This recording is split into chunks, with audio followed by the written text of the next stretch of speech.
დაადებენ თუ არა ხელბორკილებს თავდაცვის ყოფილ მინისტრს ბაჩუ ახალაიას ეს ცოტა ხანში გახდება ცნობილი 2 საათია რაც თბილისის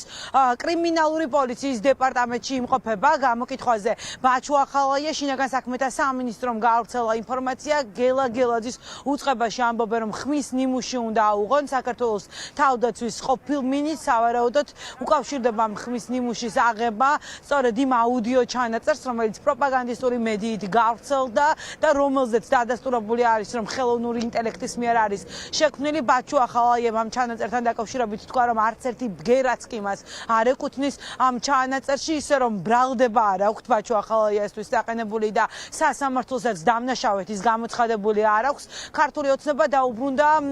ძველ წარსულ პროპაგანდას და 13 წლის წინ როგორც ატყუებდნენ საზოგადოებას მსგავსი პროპაგანდით ცდილობენ ახლა ბაჩუ ახალაიას წინააღმდეგ საზოგადოებაში განწყობების შექმნან დღეს პოლიტიკურ სცენაზე საქართველოს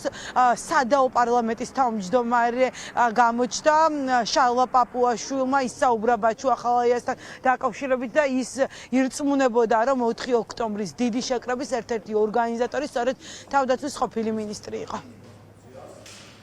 ის რომ ბაჩუ ახალაია იყო მონაწილე ნაციონალ მოძრაობის იდეოლოგიური ნაბიჯებისა თუ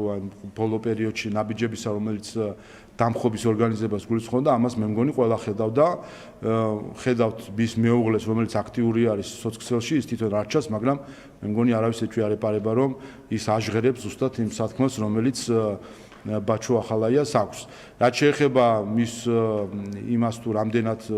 რა საკითხებში და როგორ იყო ის ჩართული ამიტომაც არის გამოძიება ამიტომაც ცდილობს დღეს სამართალდამცავი სტრუქტურები რომ ამაში გაერკვნენ პარლამენტის მოლოდინი ჩვენი სამართალდამცავი სტრუქტურებისგან არის ერთი რომ მიაკვლიონ ყველა მოძალადეს მიაკვლიონ ყველა ორგანიზატორს მიაკვლიონ ყველა დამფინანსებელს და გარეთ წამხალისებელს და დააყენონ შესაბამისი პასუხისმგებლობა ყველას მიმართ